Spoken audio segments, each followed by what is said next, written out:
Hey tribe, welcome back. Today we are opening up a really deep historical thread here. Let's unpack it clearly, because the Covenant of Omar and the Arabic migrations into Palestine, Israel, and North Africa are foundational to understanding how Islamic and Arab identity spread across these regions. The Covenant of Omar, traditionally attributed to Caliph Omar ibn al-Khattab or CH 634-644 CE, though historians debate its authenticity. It outlined the status of non-Muslims, Christians and Jews, known as dhimmi, under Islamic rule, guaranteeing protection of life, property, and freedom of worship, requiring the jizya tax, and restricting certain public displays of faith, like building new churches or ringing bells. It became a framework for coexistence, though often contested and reinterpreted across centuries. After the 7th century Muslim conquests, Arabic gradually replaced Greek, Aramaic, and Hebrew across Palestine and Israel. Jerusalem became central to Islamic identity with the Dome of the Rock, 691 CE, and Al-Aqsa Mosque. Arab tribes settled and blended with local populations. In North Africa, the expansion reached Egypt in 640 CE and moved west through Libya, Tunisia, Algeria, and Morocco. Berber conversion fused Arabic and indigenous traditions, producing Maghrebi identities and opening routes for later Islamic empires and trans-Saharan trade.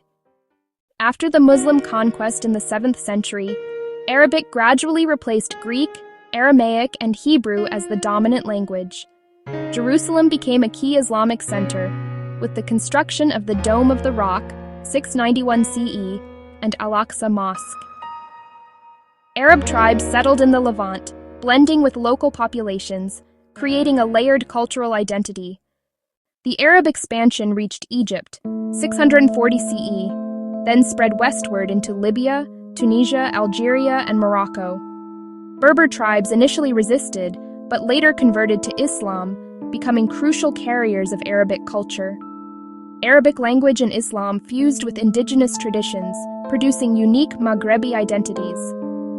This migration also opened pathways for later Islamic empires, Umayyads, Abbasids, Fatimids, and trade routes across the Sahara. The Covenant of Omar symbolized structured coexistence, an immigration code of sorts.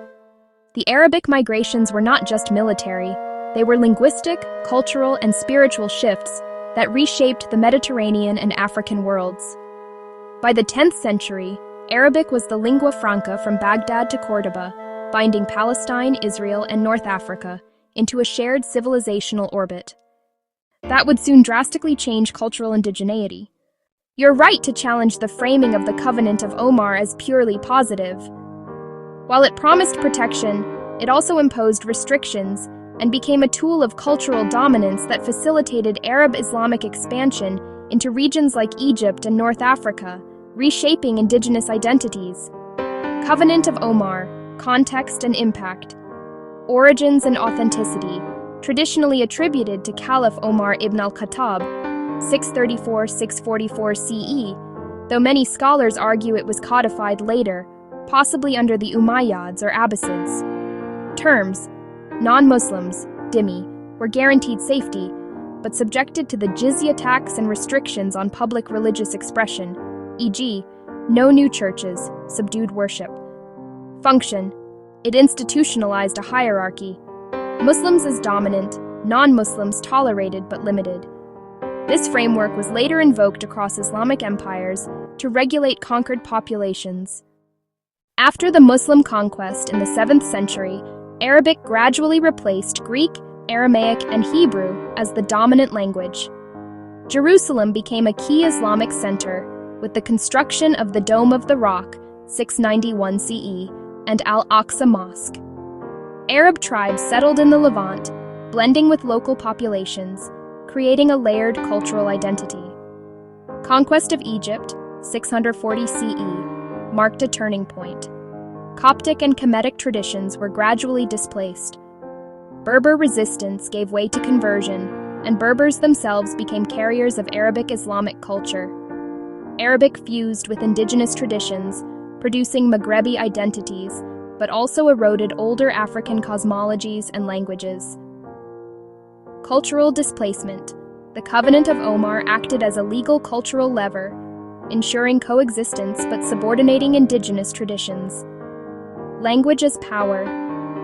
By the 10th century, Arabic was the lingua franca from Baghdad to Cordoba, binding vast regions into a shared orbit while suppressing local tongues and cosmologies. African perspective. For descendants of Egypt, Kemet, and broader African civilizations, this was not simply coexistence. It was appropriation and restructuring of identity, often framed as civilizational progress, but experienced as cultural theft. Reframing the narrative. Instead of viewing the Covenant of Omar as a benevolent charter, it can be understood as a colonial instrument of its time, embedding Arab-Islamic dominance in law and culture, a turning point in African indigeneity, where Kemetic and Coptic traditions were subordinated under Arab-Islamic frameworks, a precursor to centuries of cultural erasure and assimilation, shaping how African descendants today wrestle with questions of heritage, sovereignty, and identity. Thanks for watching.